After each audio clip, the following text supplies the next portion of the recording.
Dica do cartório Joana Malheiros, aqui do programa Voz do Trabalhador. Nós estamos conversando com a Joana sobre o que nesta tarde de sábado. Boa tarde, Joana. Boa tarde, Paulo. Boa tarde a todos os ouvintes que nos acompanham. Inicialmente, vamos saudar Soledade pelos 150 anos de fundação e todo o povo hospitaleiro que aqui reside. Assunto muito importante. Ele vai naquela linha, né, da questão de relacionamentos, né, dos compromissos, da união estável e outras formas de vivências, né? É sobre isso, sobre as vantagens e a possibilidade de se garantir o direito das partes. Nós queremos dar continuidade na temática a envolver os relacionamentos afetivos, tanto casamento quanto união estável, porém, queremos abordar a questão da violência patrimonial contra as mulheres. Muito comum esses problemas caírem lá no balcão do cartório Joana Malheiros? Nós vivenciamos situações onde muitas vezes as mulheres, principalmente as mulheres, são prejudicadas nos seus direitos patrimoniais.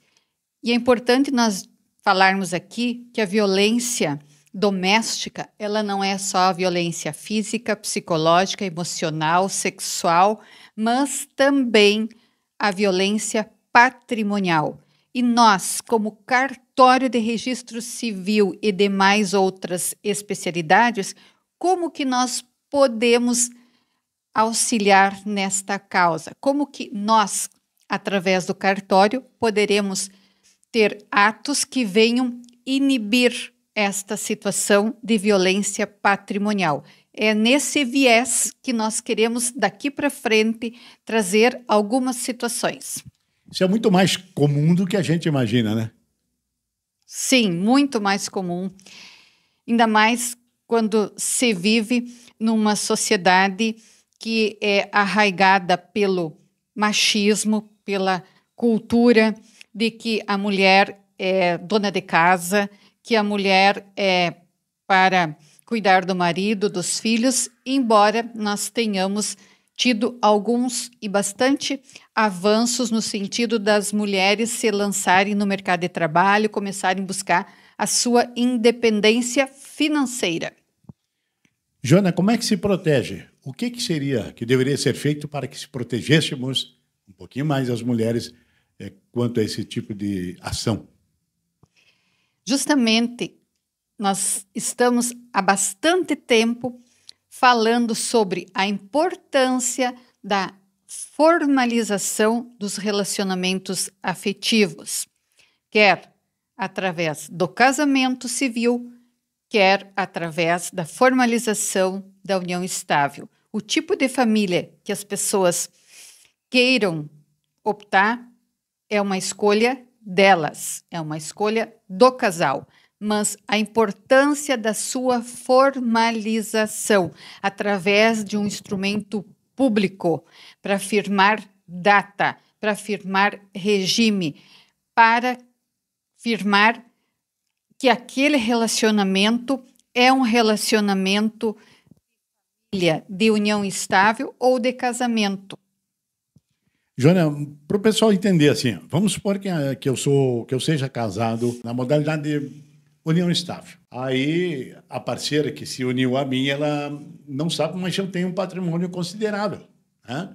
E aos poucos eu vou vendendo aqui, vendendo lá. Se ela não tiver participação na autorização desses atos todos, como é que fica? Isso é o que nós estamos chamando de violência patrimonial? A violência patrimonial contra a mulher, ela vai se dando, vai ocorrendo aos poucos, de maneira muito invisível. Nem se percebe que estão sendo realizados atos de desvio de patrimônio, venda de patrimônio, porque quando não se tem a formalização, não se tem a necessidade de buscar a anuência, a concordância da companheira ou da cônjuge, da esposa, porque não tem papel. Então, se o bem está no nome do companheiro, este companheiro pode vender para quem quiser e não precisa da anuência da companheira, não tem formalização. E depois, quando a companheira se der conta, aquele patrimônio nem existe mais. Por isso que a gente diz que é uma forma invisível de violência contra a mulher.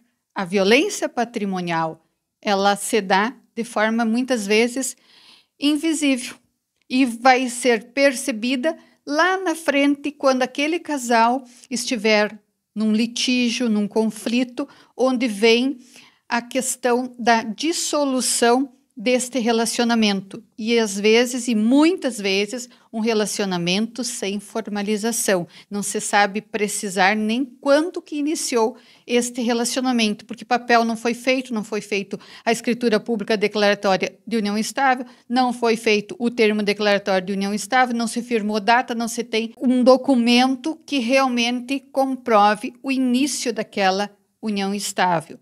E quando não se tem provas, é muito mais difícil de buscar esses direitos, porque aí, havendo conflito, eu terei que me socorrer muitas vezes do Poder Judiciário, de uma ação para reconhecer aquele vínculo para, a partir de então, eu buscar os direitos que eu tenho como companheira. Isso tem reversão, pelo visto, pelo que eu estou ouvindo, é difícil a reversão dessa situação, né? Tudo irá se resolver na justiça, através de um processo, quando não se tem consenso, quando não se quer dar direitos, quando se negam direitos. E se tu tiveres as provas, não tem problema. O maior problema é encontrar provas que evidenciem a situação, né? Exatamente. E aí vou ter que me socorrer de uma ação, provas, testemunhas, e isso pode demandar bastante tempo, até que a pessoa venha realmente comprovar que aquele vínculo que existia entre o casal era um vínculo de união estável. Mas daí o patrimônio já foi vendido, já foi passado para terceiros e assim por diante. Por isso que nós estamos aqui insistindo e dizendo para as pessoas, para que elas se conscientizem da importância da formalização desta união estável através de um documento público. Se não quiserem formalizar através da união estável, podem fazer o casamento civil, que também a certidão vai comprovar aquele vínculo entre as pessoas. Joana, como é que o cartório contribui para cada vez menos acontecer esse tipo de pressão, esse tipo de ação? Qual é a função do cartório e como ele faz? O que seria o conselho indicado para se impedir essa situação? O cartório, como nós já falamos, tem vários atos que podem ser realizados no sentido de proteção dos direitos das mulheres, principalmente das mulheres que são as que vêm sofrendo mais com a questão da violência patrimonial, que é uma expressão da violência doméstica. As pessoas podem buscar orientações na legislação, saber quais são os seus direitos, no tocante aos relacionamentos afetivos, no tocante a patrimônio, aos direitos que advêm da união estável, dos direitos que advêm do casamento, direito à pensão alimentícia, direitos sucessórios, direitos previdenciários. Então, são uma série de direitos que advêm daquele relacionamento e a importância deste relacionamento ser formalizado. É isso que nós queremos mostrar aqui. E muitas vezes tem que ser formalizado de acordo com a realidade do casal, porque algumas vezes, dependendo do regime, a mulher também pode vir a ser prejudicada. onde o homem, o cônjuge, começa a desviar patrimônio para atividade profissional, por exemplo, para uma empresa que ele é sócio e a mulher não tem conhecimento ou não está acompanhando o crescimento empresarial. Então, pode ocorrer também situações, mesmo casados, dependendo do regime de bens, o cônjuge desviar patrimônio que seria comum e não particular, patrimônio comum, e quando chega numa situação de dissolução através do divórcio, aquele patrimônio não existe. E isso faz com que a própria esposa venha a ter menos direitos de meação, dependendo do regime de bens, inclusive em questões de pensão alimentícia, em virtude do patrimônio não ser aquele que realmente era o do casamento, em virtude de sonegação de bens ou desvio de bens, ela vir a receber, e se tiver filhos, inclusive do relacionamento, receber menos do que realmente ela poderia receber. Por quê? Porque daí o patrimônio está menor.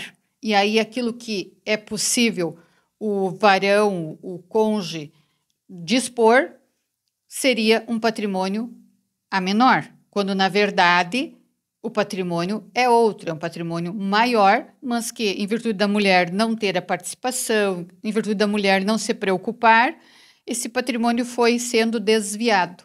E aí ocorre lá na frente, quando houver essas questões de dissolução, esses prejuízos. E esse prejuízo, Paulo, significa uma forma de violência patrimonial contra a mulher. E esta violência patrimonial contra a mulher é uma forma também de violência doméstica, sem falar nas vezes que a mulher pode ser pressionada a assinar papéis, pode ser pressionada a não exercer o direito referente a algum patrimônio.